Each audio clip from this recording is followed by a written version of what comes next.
Footprints' rain was slicing through the night like a knife.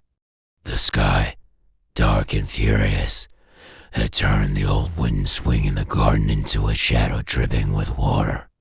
It swayed back and forth, whether pushed by the wind or something else, I couldn't tell. As I stepped into the garden, the sound of my boots sinking into the mud mixed with the steady hiss of rain. Then I saw it. Someone was sitting on the swing. Raindrops glistened on his face like a mirror.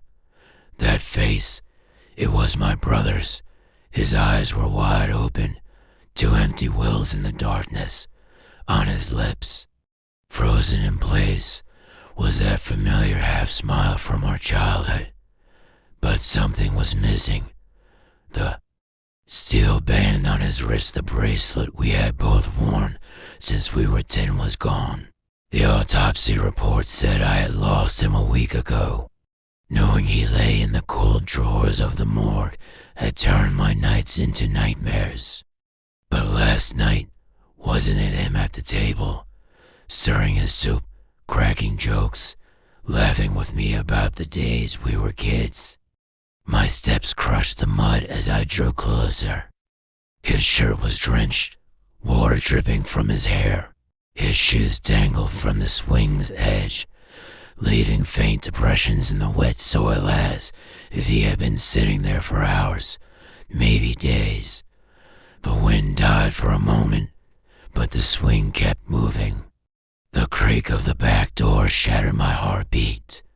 I turned toward the house, hesitating at the living room doorway. Inside, the silence was heavier than the storm. Walking down the hallway, I noticed the frames on the wall tilted, some hanging as if about to fall. It was as if someone had rushed past, brushing them with deliberate malice. I reached my son's room.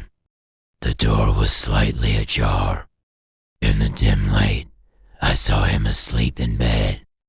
His hair clung to his forehead with sweat, his chest rising and falling in a steady rhythm. But my eyes caught on the marks beside the bed, muddy with footprints, the same as in the garden. They led toward the window, but they didn't come from outside. They began inside.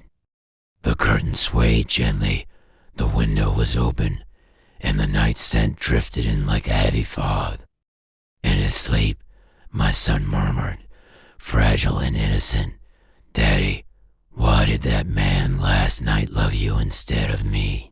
My chest tightened into a fist. "Man," I whispered, my own voice strange to my ears. The shadow on the swing, the man at the table, the death date on the report, my mind was a maze. Then I heard it, a drip, drip, drip coming from above his bed. I looked up. 3 drops of water splashed against the curtain, but they weren't coming from outside. They were seeping down from the ceiling. When I tilted my head, my blood froze. The ceiling had become a dark mirror. My brother's face stared down at me, upside down.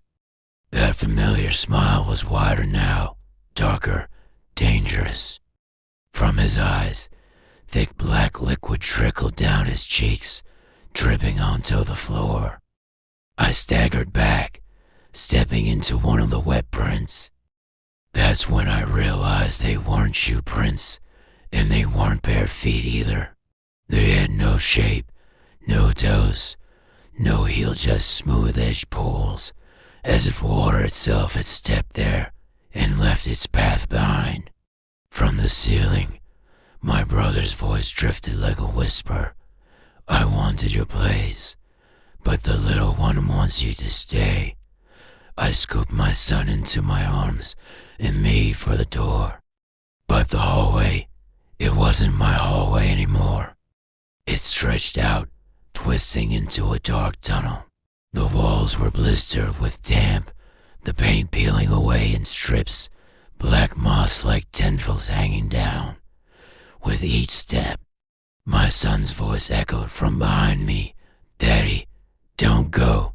The is leaving, my brother's laughter swallowed the sound of the rain.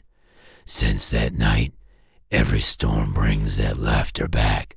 Sometimes, at midnight, I find my son's window open, with footprints wait for me on the floorboards, and I know, one night, those prints will end at my son's bed. That's when I'll finally understand who's really who in this house.